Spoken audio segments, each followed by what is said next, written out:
Good morning. Good morning and welcome to meditation through the Columbus Center for Spiritual Living. My name is Janelle Carroll and I am a licensed religious science practitioner here at the center. And it is my honor to be here with you this morning, serving in meditation. As always, I invite you to center yourself, to try to clear that mind or at least release that voice inside your head. Take those deep breaths, focused on breathing.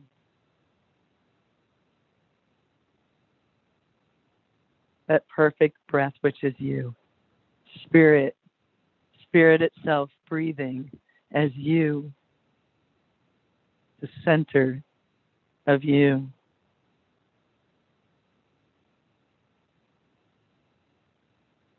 Relax. Relax your body wherever you are, whatever position, seated, standing, laying down.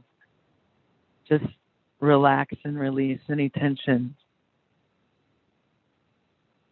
Any tension in your body, with every breath going deeper into that space within. Resting easily and effortlessly in that space within where spirit speaks.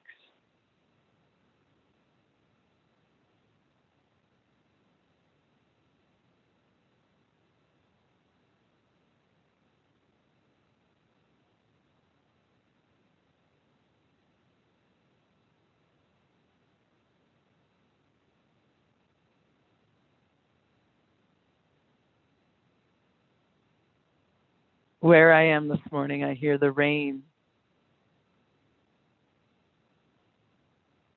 Perhaps you also hear the rain where you are. And as I listen to the rain, I allow it to lull me even deeper within.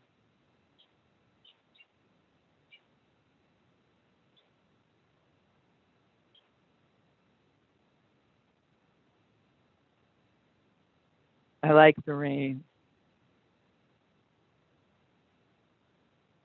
And I'm reminded of the words of the poet Alice Oswald.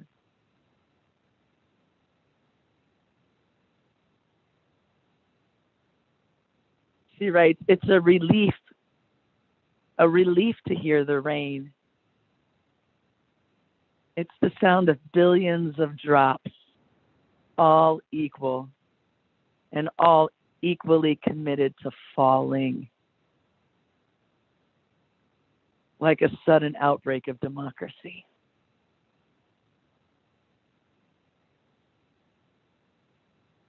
I listen to that rain, the sound of billions of drops, all fully rain, all fully water, all equal and all equally committed to falling.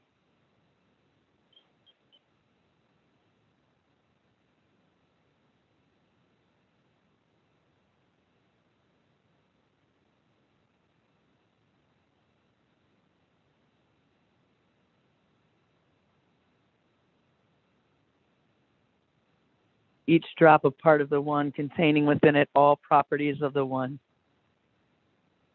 Perfect, whole and complete drops of water, all equal, all equally committed to falling freely.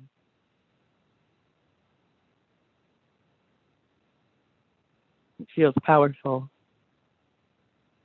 A relief, a release. This month we've been speaking of freedom. Today, journey to freedom. That release, freely falling from the one back into the one.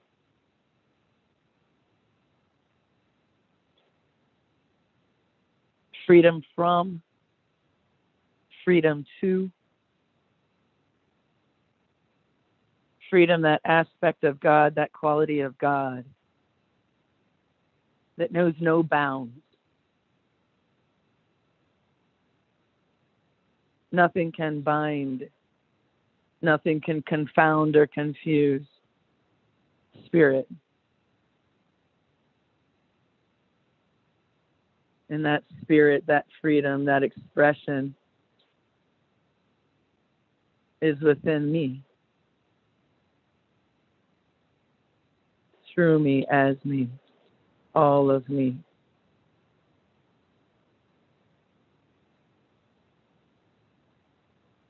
Within me, there's a space that knows no boundaries, knows no limits, but ultimate in freedom that no power can bind.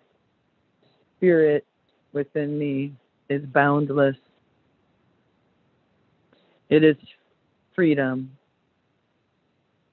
invincible. No matter what appears outside of me, within me, there is a freedom.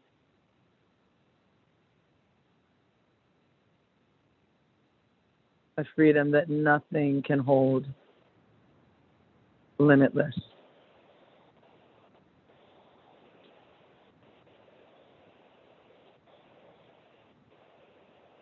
In the midst of whatever I'm experiencing within me, there is a freedom that cannot be stopped, cannot be held, it cannot be bound.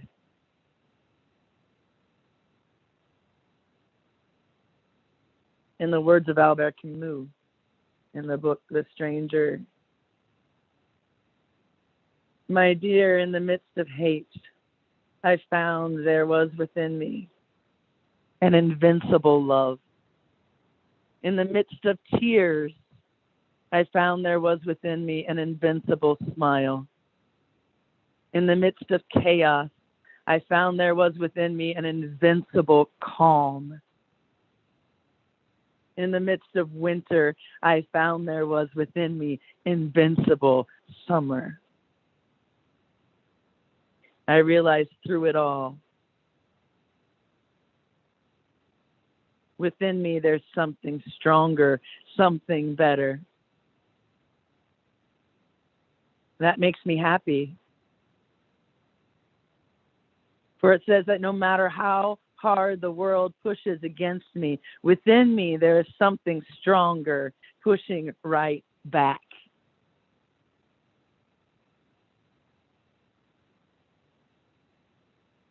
Within you there is invincible freedom.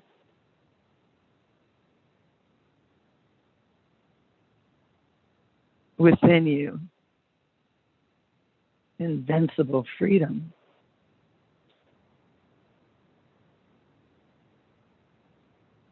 And the journey to that freedom is within.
within me,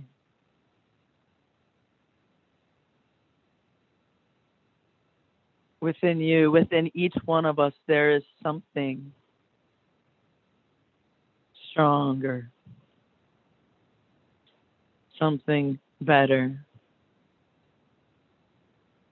Within us each, there is an invincible freedom, a boundless freedom within. And the journey to that freedom is a journey within.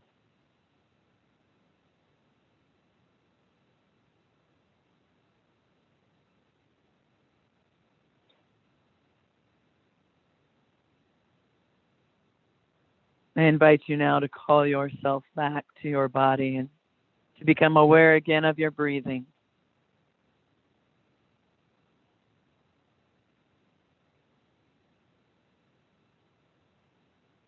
Draw your attention again to that awareness of the breath moving in and moving out. Spirit breathing as you, life living as you. Becoming again aware of where you are, your body and your surroundings.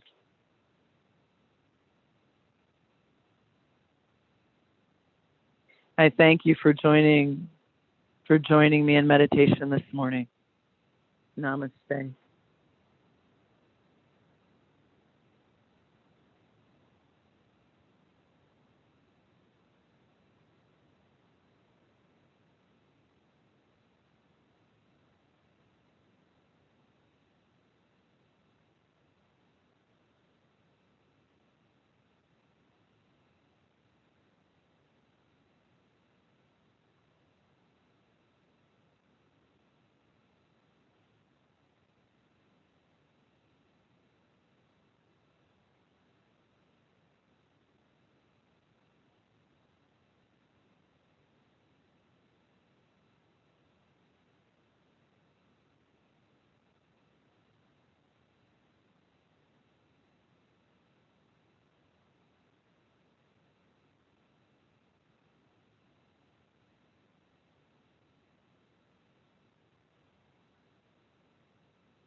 Good morning.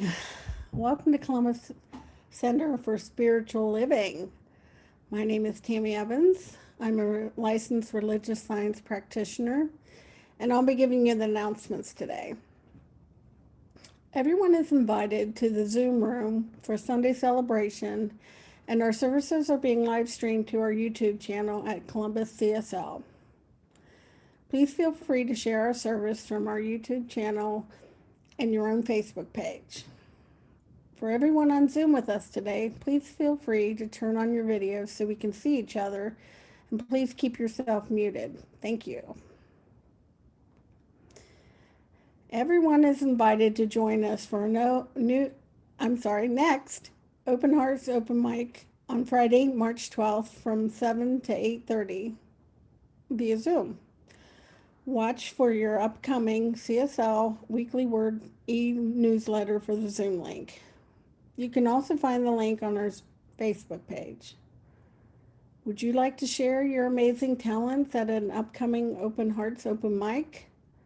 Contact Jim Hetzer at jahetzer@sbcglobal.net.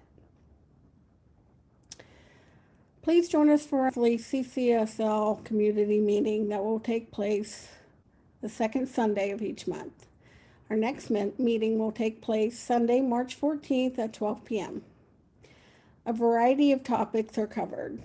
There's always question and answer time. This meeting is not recorded. You can join us using the same Zoom link we use for Sunday service. Do you have a suggestion? Email it to ccslsuggestionbox@gmail.com. If you would like prayer after service or anytime throughout the week, you can find our prayer practitioners on our website, columbuscsl.org, or you can submit a prayer request on our website. That's the news for today. Please enjoy our opening song, Let the Love Flow, with Carissa Holmes and our center trio.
Let it flow. Good morning and welcome. Welcome to the Columbus Center for Spiritual Living. My name is Rev Ami Papadopulo, and I am so glad you are here with us this morning. If you're watching on YouTube, or if you've joined in with us on Zoom, or if you're watching later on, I am glad you're here. We are glad you're here. Columbus Center for Spiritual Living is an inclusive organization. We believe in one power, one presence, one God. And wherever you are on your spiritual journey, you are welcome here. So again, thank you for joining us this morning on our Zoom and our Zoom link. And also thank you for joining us on our YouTube channel. So now, please read our mission statement along with me. We serve the transformation of individual lives through education, spiritual practice, and deep community using the science of mind principles as our compass. So I'd like to thank Janelle Carroll for that beautiful meditation this morning on this rainy Ohio Sunday, feeling like spring morning. And also thank you, Janelle, for holding virtual High Watch for our service today. The opening song was provided by Carissa Holmes, along with our center trio from her YouTube channel, Creative Conscious Living. So now I'd like to reintroduce practitioner Tammy Evans. Tammy? Thank you. We now begin our sacred service.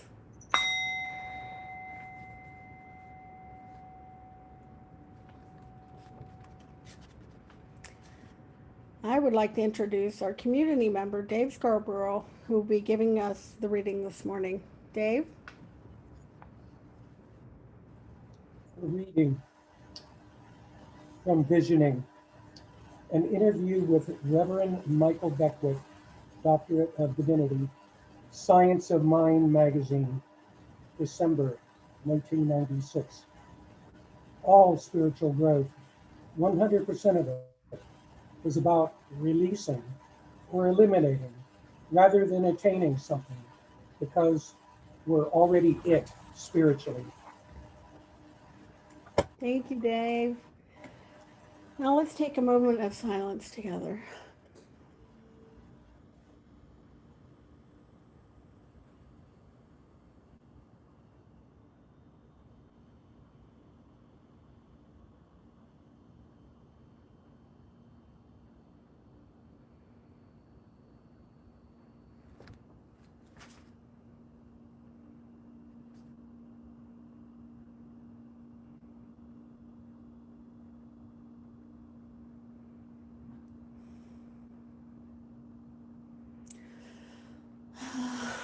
I know God is one power, maintaining and sustaining the universe eternally, perfectly, harmoniously, and lovingly. Spirit is perfect and exists not in conditions. Spirit is eternally expressing freely through that which moves from the invisible to the invisible. Invisible to the visible, excuse me. I am perfectly united with the power and the presence that is God. I am one through the freedom that is always in expression. I align my being with the truth of joy and the life of love. There is no power besides the I that I am.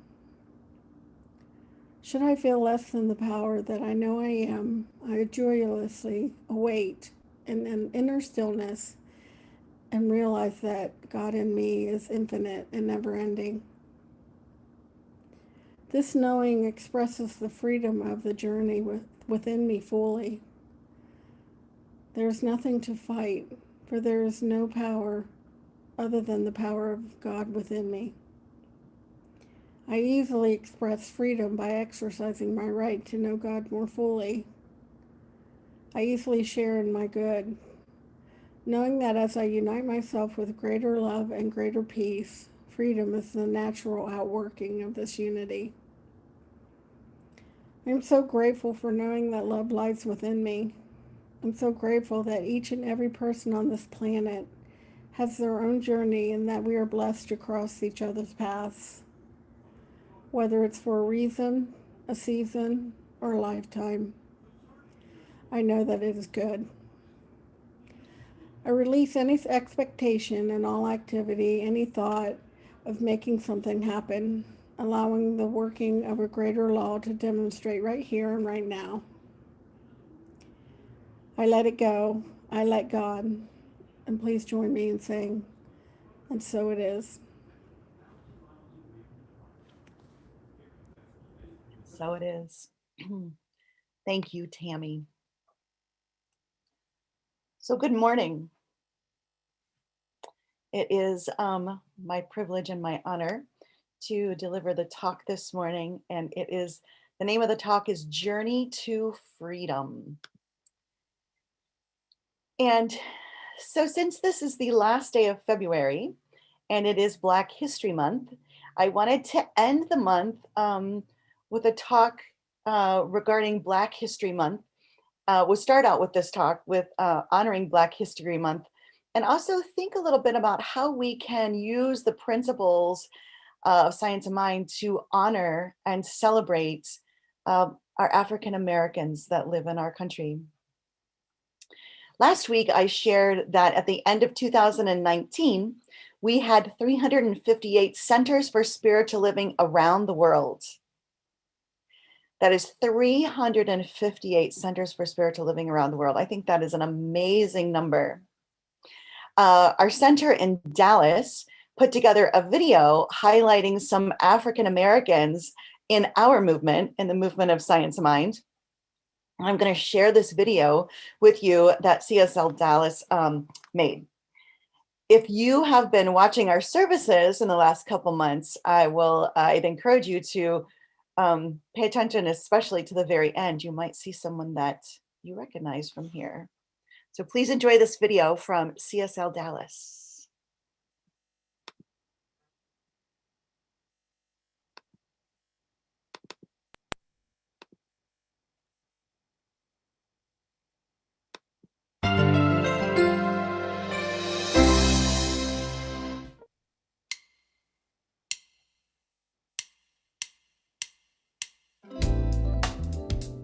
Here's a little known Black history science of mind fact.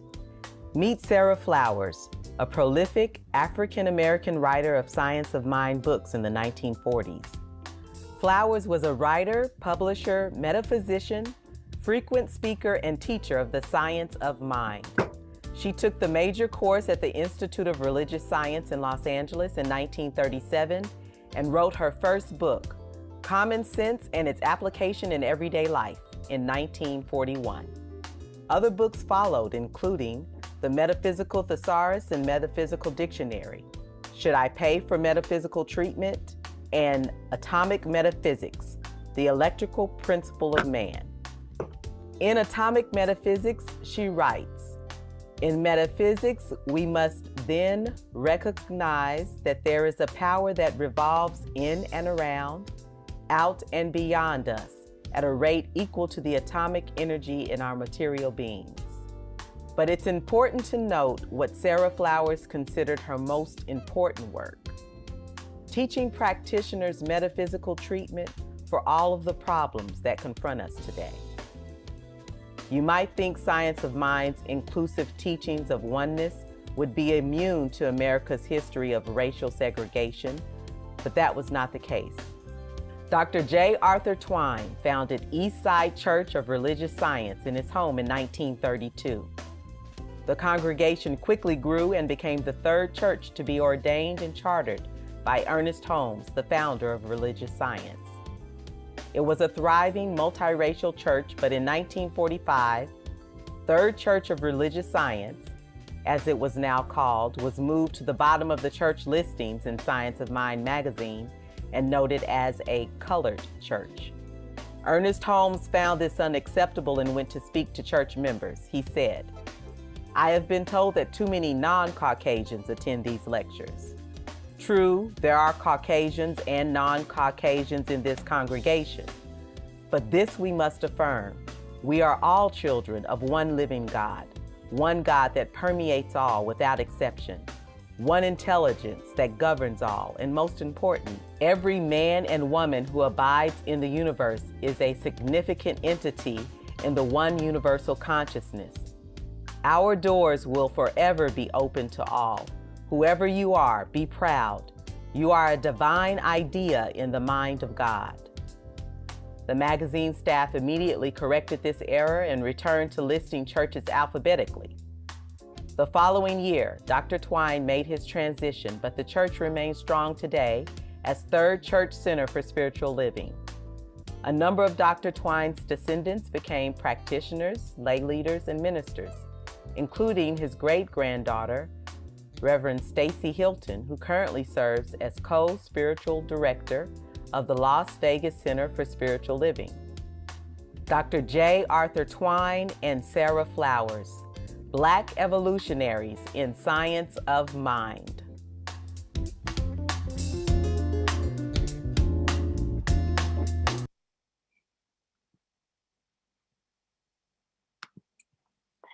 So, excuse me, Reverend Stacy Hilton was here and gave the talk a couple months ago now.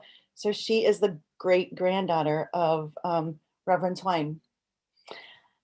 I really liked what they said in there that when Ernest Holmes said, our doors will forever be open to all, and be proud because we all are a divine idea in the mind of God. You are a divine idea in the mind of God. So today we're going to talk about the journey to freedom. And in other centers for spiritual living around the world, if they're using the themes that are put out for use by the ministers, that people will be, we're looking at moving from thinking about the divine to experiencing it, to embodying it. And that's what the mystics talked about. The mystical experience is one that transcends the thinking about the divine. That mystical experience is one that embodies it, that experiences it, that feels it. And this mystical experience can happen and does happen no matter what religion, no matter what faith, no matter what philosophies that you practice. Last week, we talked about how the religions of the world can be seen as a mountain. And it doesn't matter what path we're on on those paths around the mountain.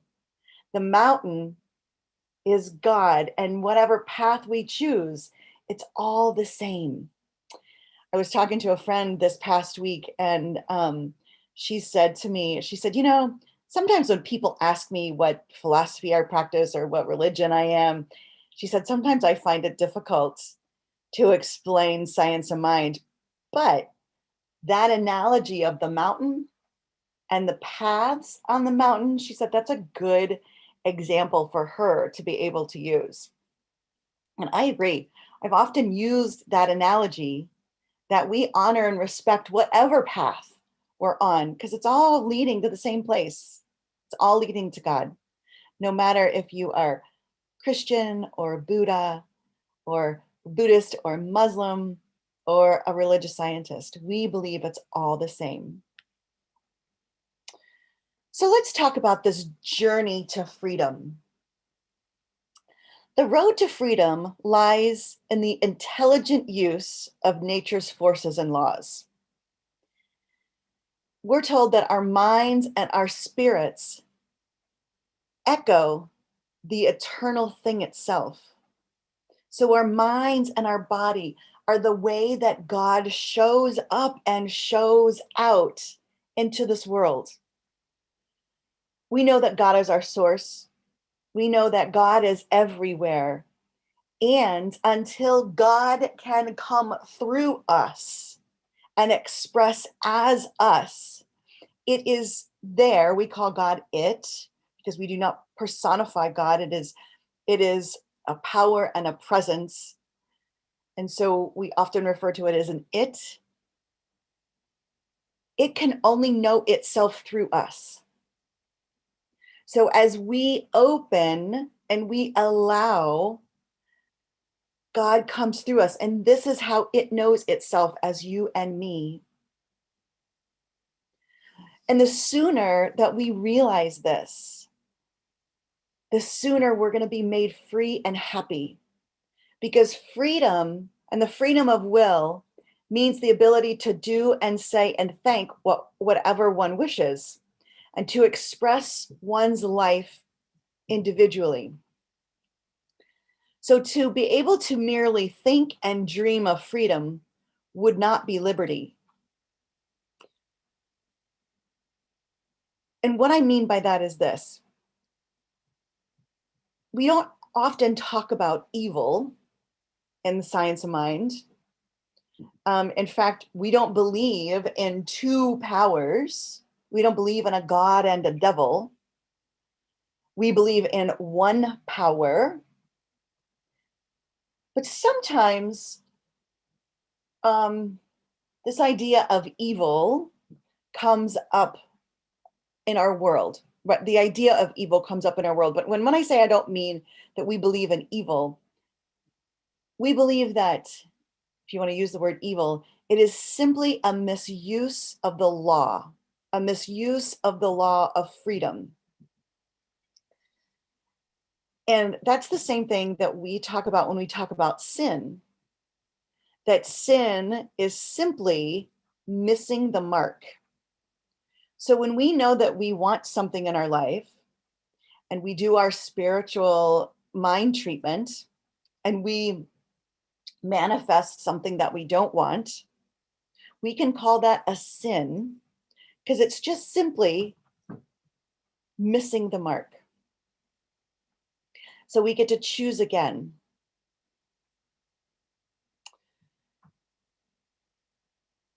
Spiritual laws require us to free ourselves from the man-made laws that do not serve us.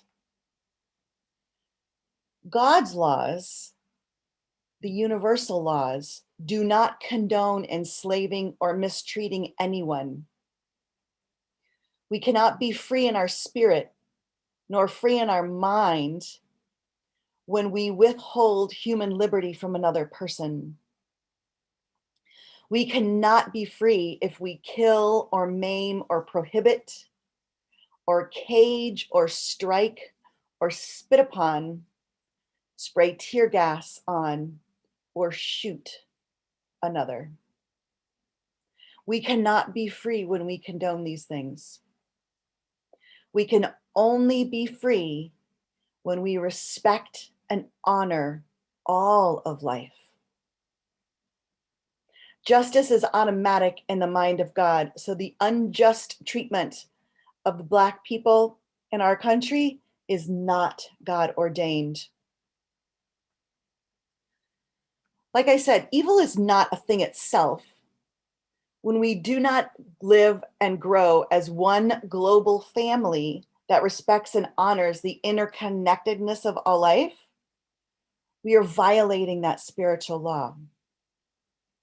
In a world where kinship and all of life prospers and connects through the guidance of spiritual wisdom that's within, an experience would not include police brutality against people of color, asserting privilege or denying housing rights to Blacks. We only prosper and grow and connect by making compassionate choices with a heart of connecting. We grow by celebrating Black people during this Black History Month and beyond, and restraining from exaggerated sentencing and false accusations. So this freedom also comes with peace and harmony. And this freedom and peace and harmony are all divine qualities that everyone possesses. Because we are the way that God expresses, our natural characteristics are the same characteristics as God. Freedom, peace, harmony. And when we set our vision for the highest and the best that we can be, or when we contemplate the ultimate reality, we're in peace and harmony with everything and everyone. When we put our focus on spirit, and there's nothing outside of spirit because spirit is all there is. And when we really get this, when we really embody this and feel this, we can honor and appreciate everyone and everything and not dishonor others. So the call this morning is to live in harmony without insecurity. And harmony can come through the acceptance of something more than what we've always done or always have known. Peace can come in opening up to a dialogue of inclusiveness and of everyone's dignity. So this idea of, let me go back to this idea of evil. We believe in spiritual mind treatment. And as we use spiritual mind treatment, we choose, spiritual mind treatment is also what we call prayer, affirmative prayer. We make a choice on what we want from the infinite potentiality of all that is. So we make a choice of something that we want or something we want to experience. And once we make that choice, the universe, the law of cause and effect, always says yes. And because the universe always says yes, it goes back to what Dave read for us this morning from the article from Dr. Beckwith, where he says all spiritual growth, 100% of it is about releasing or eliminating. All of it is about releasing or eliminating rather than attaining something. Because think about it. Really, if we believe that we are the thing itself, if we really truly believe in our minds and feel in our hearts and know, like we know that we know that we know that God is all there is and God is good. If we experience other than that and we hang on to it, then we're not experiencing God. Now, this gets a little, I don't want to say tricky, but what happens is we live in a finite universe. We don't live in a finite universe, but we live in finite with finite minds and finite bodies. And we try to understand the infinite with our finite, and that can be difficult. I find that difficult. And as living as a divine being in a human body, we have human experiences, and sometimes they hurt. Sometimes it causes us fear. Sometimes it causes us anger. And none of these qualities do we say are God qualities, but yet we experience them. And we experience them in our humanity, and there's nothing wrong with them. I think where we get stuck sometimes, I know where I get stuck sometimes is it makes me think about this quote from Dr. Beckwith: all spiritual growth is about releasing.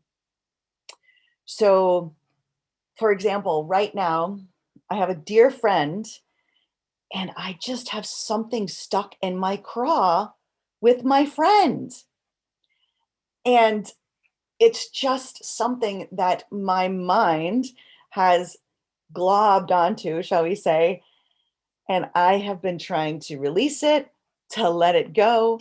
And I know as soon as I can let this go and turn back to the love and the connection I have with my friend, I will feel freedom.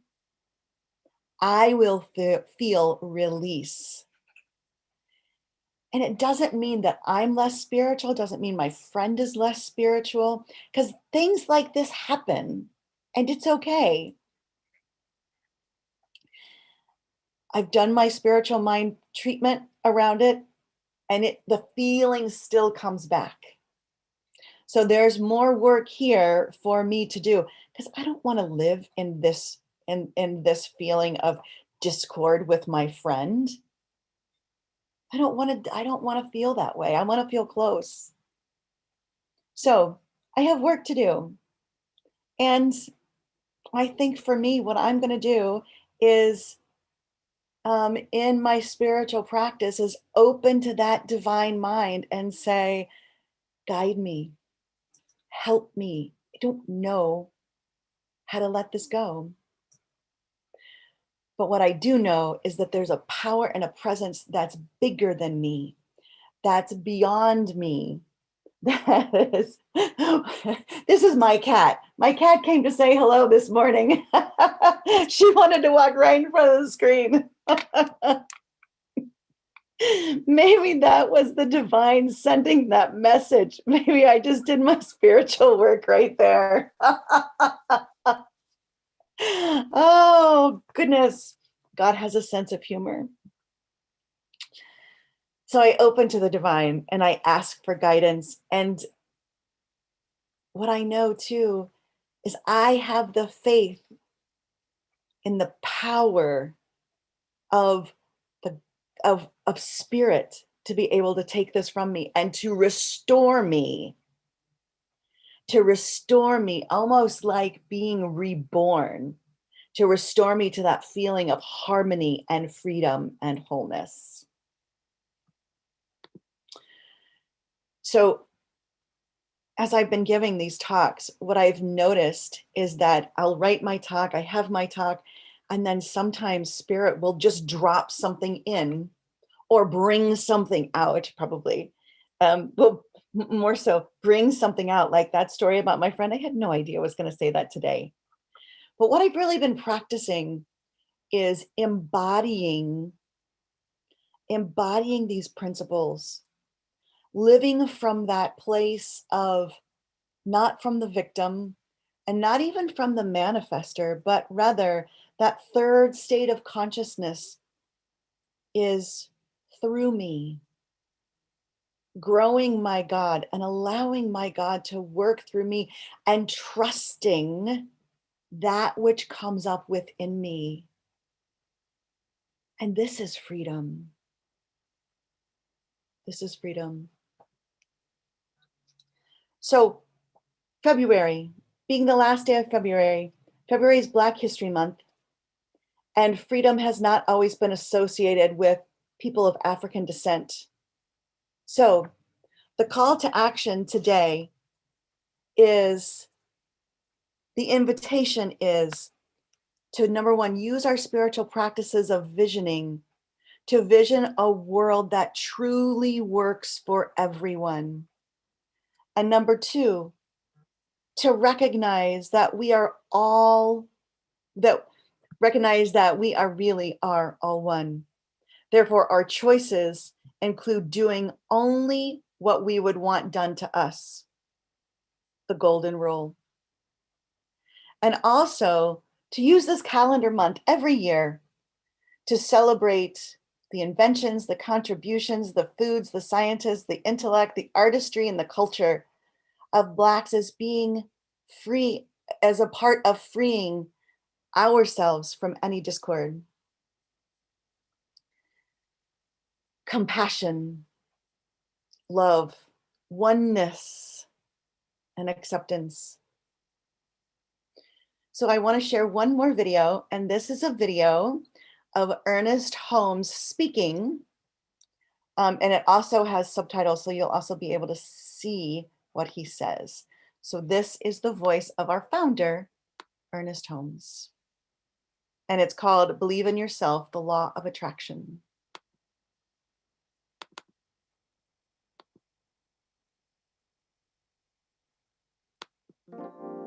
Did you know that you are a wonderful person in your own right? That life has set a unique stamp of individuality on you, and that no one else can ever take your place in the scheme of things. No two persons have identical thumbprints. No two blades of grass are alike. No two leaves of a tree. No two snowflakes ever are identical. So often we single out some character in history or some person we know and think, how I wish that I might be like him. And yet this would be suicide to the real self. For if life had seen fit to make all of us just a little different, then we do not have to be exactly like others. If two people were exactly alike, one of them would be unnecessary in the scheme of things. Yes, you and I are individuals, but we are individuals rooted in one life, each drawing directly from it the power, the imagination, and the will to live as a personality of God, and to do this in a unique and a different manner. But of course, unity does not mean uniformity. We can live together in harmony and with cooperation without infringing on the rights of others. This is the real meaning of democracy and of personal freedom. If 1,000 artists were painting the same landscape, no two drawings would be identical, for each would put something on his canvas that the landscape told him that it didn't tell anyone else. And so it is with everything we do. One of the great lessons of life is to learn to be yourself, to have confidence in the high impulses that come to you as an individual, and to know that a power greater than you are has willed you to be a little different from all the rest. If each is a unique personality, then it follows that all the power there is and all the presence there is back of every individual. There is nothing monotonous in this great scheme of things which we call life. The power to live and the intelligence to know what to do exist at the very center of your being, and you didn't put it there, and you couldn't destroy it if you tried.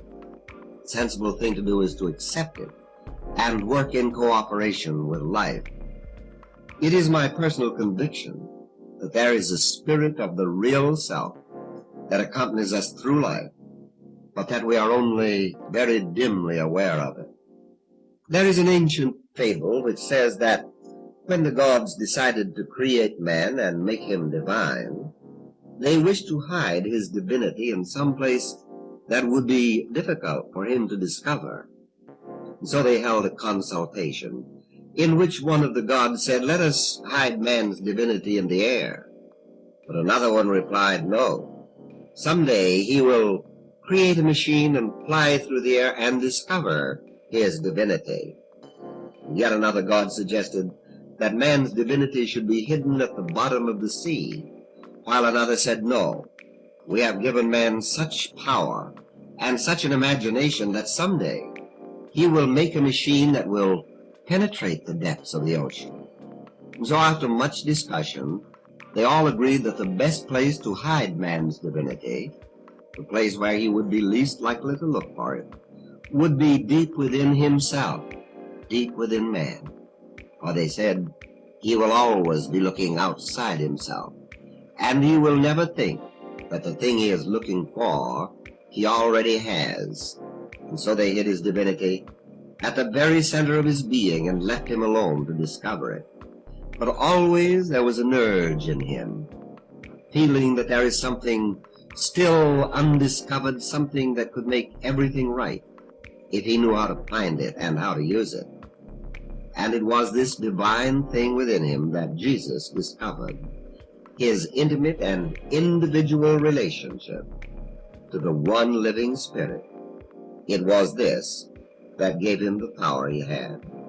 And all the miracles he performed and all the wonderful signs that followed his life were evidence enough that he had laid hold of a power that other people knew nothing about. Yet they already possessed the things which they were looking for in someone else. And don't you think this must be what Jesus meant when he said that it is neither in the mountain nor at Jerusalem, but within yourselves, that you must discover the real kingdom, the actual spark of life, the pattern of your own divinity. How true it is that we have searched everywhere. We have traveled far and near and searched high and low to find that something that can make us whole and give us joy in living. And seldom indeed has anyone realized that the wonderful person he is, the thing he is really looking for, is really the divinity already hidden within himself. And this is God's good man. Isn't it true that even many of our success stories are but very weak examples of how we should imitate others? Do they really teach us that there is a deep self which does not have to imitate anyone? You can read Shakespeare all your life and never become Shakespeare. You can be familiar with all the poems ever written without being able to produce 3 verses that are original. You can imitate all the great actors and still give a poor performance. This alone should teach us that imitation is suicide. You and I will have to learn how to live by living. We have lived too much by imitation. Now let's try a new experiment. Let's make up our minds that God, the Supreme Intelligence, has hidden within each of us the essence of his own being, and let us alone to discover it, and in discovering it, to find ourselves. First of all, we must have a conviction there is such a real self, hid behind this mask that we are wearing. You and I did not implant this divinity within us. This is the gift of life. How can you account for those inner strivings you have, the feeling that stirs within you, unless it is an echo of some deep self wishing to become revealed? You see, life has made us individual. What we call our personality is merely the use we are making of a presence within us that waits on our recognition of it. Of course, the world is full of skepticism and doubt, and a lot of what we call, or I think perhaps miscall, hard-headed practical people who are so apt to treat lightly the thought that man might be divine. But I am not quite sold on the idea that you can weigh everything in a scale or measure it with a yardstick. You might kill a nightingale, but you will not have captured his song. The thing. So we're going to stop right there. I wanted you to really hear that very first part of it, that part where he talks about that divinity within ourselves, that you are a divine idea in the mind of God, that divinity is within, and in there's freedom. So let's take this into prayer. So what I know is that there is one source, one power, one presence, and I call that God. And what I know about God is that supreme universal intelligence, that God is love and harmony and freedom and joy. And because I am one with that one, because I am a unique, individualized expression of all that is, I too have to be joy, love, intelligence, peace, harmony, and freedom. And what's true for me is also true for every person hearing my voice this morning. And I claim for each and every person here a further awakening, a further deepening, a further expression, and a further expansion of consciousness.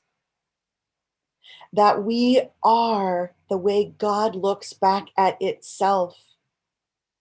That we are awake, as the Buddha said, I am awake to that divinity within me. I am awake and I experience that divine spark that beats my heart, that sees from behind my eyes, that hears from behind my ears, that I am awake, and that each and every person hearing my voice is awakened to that divinity within. And as a result, there is freedom. Freedom to be that individual expression, freedom to be me exactly the way God created and is expressing as me. I trust it. I know it. And I allow it. And that Mother, Father, God within me says, with you, I am well pleased. So I release this treatment into that law of cause and effect that always says yes. I open up and I release any fear or doubt or limitation that may get in my way. I release it on behalf of each and every person here. And instead, I turn back to that all-flowing ever-presence goodness, Godness in me, as me, and through me. I claim it, I demand it, and I know it. I let it go. And please say with me, and so it is.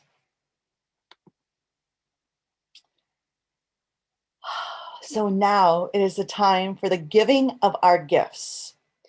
Thank you for all of the ways you continue to give and support the center, especially during these times of COVID. Your donations and your gifts and your tithes and all of your giving is important to Columbus Center for Spiritual Living because it helps us to fulfill our vision statement.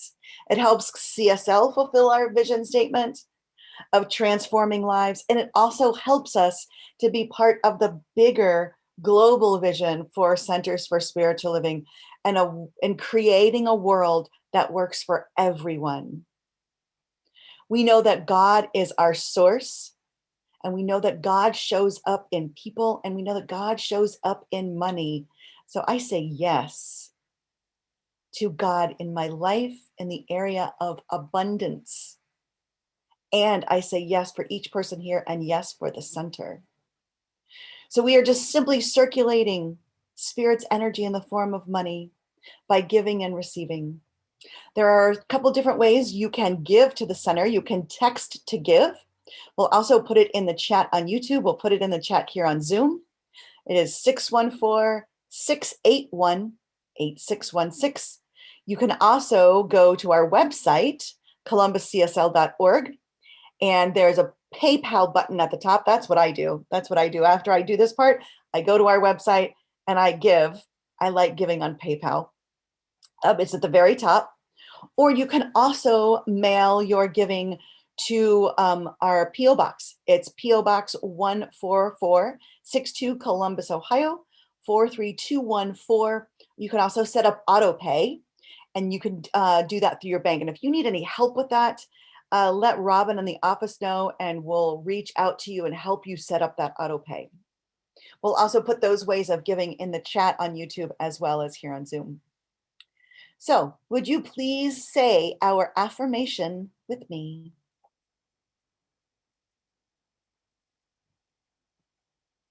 My gift goes forth to heal and bless and prosper. It does its good and perfect work and returns to me multiplied abundantly. And so it is.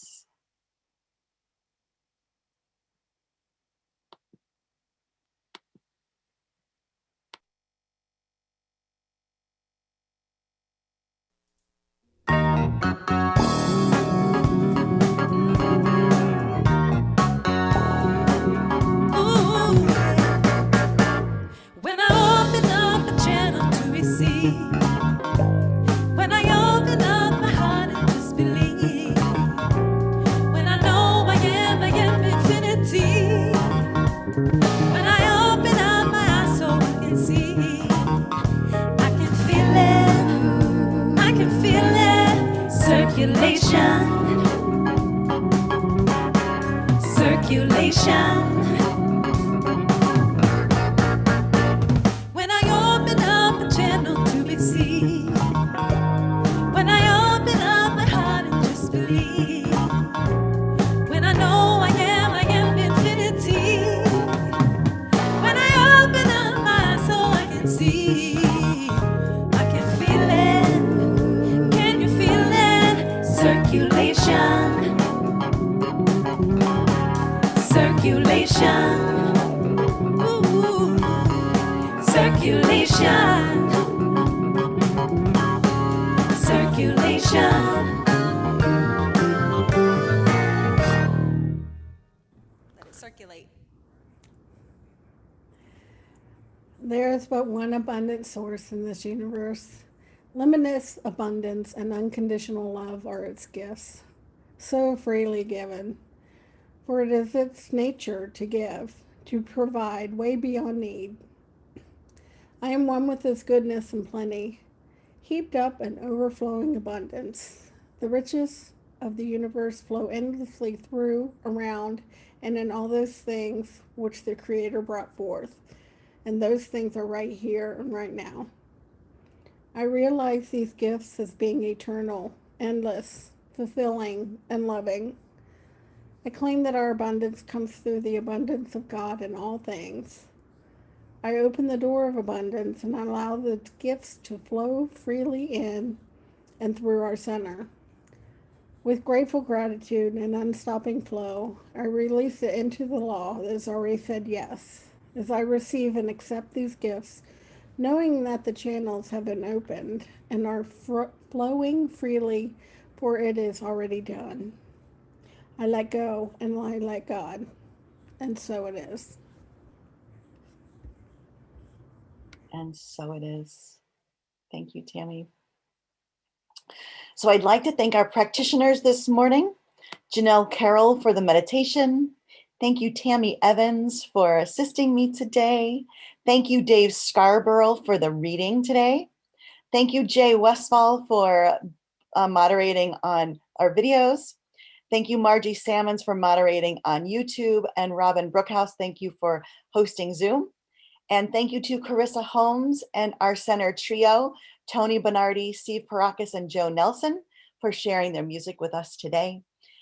We got our music from Carissa's YouTube channel, Creative Conscious Living. And thank you all who are here with us this morning. And thank you all who are watching later on our YouTube channel. If you're joining us for the very first time today, we welcome you. We'd like to send you a welcome packet in the mail with information about us. If you'd like to receive one of these, please contact the office. You can find our phone number on our website, columbuscsl.org, or you can send us a private Facebook message. Also, if you're not receiving information about our services from our weekly email, please do the same thing. You can either call the office and the number is on the website, or you can send us a private Facebook message. So now please say our affirmation with me.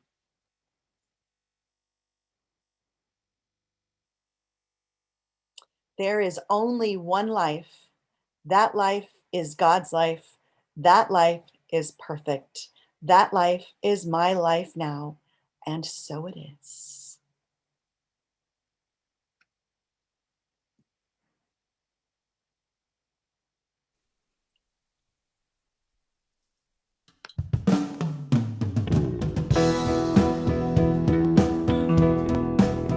You carry the light with you everywhere you go. You carry the light with you everywhere you go. You carry the light with you everywhere you go. Let it shine.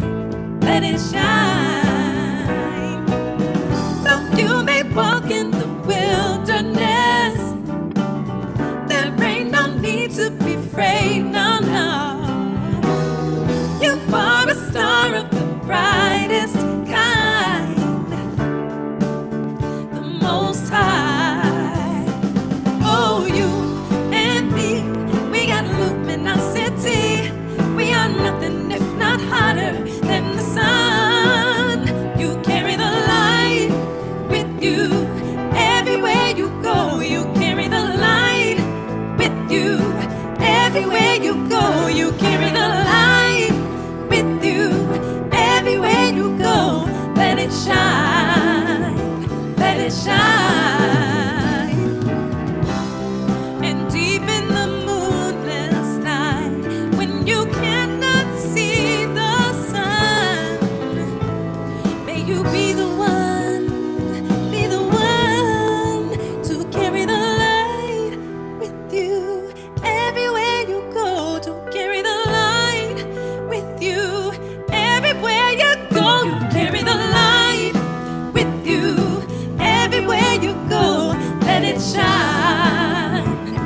it shine. You carry that light with you everywhere you go. You carry that light with you everywhere you go. You carry the light with you everywhere you go. Let it shine. Let it shine.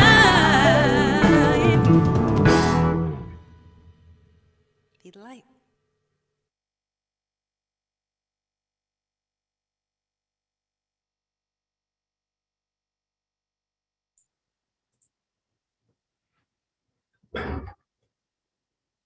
Gallery. Where is everybody at? We're still on YouTube.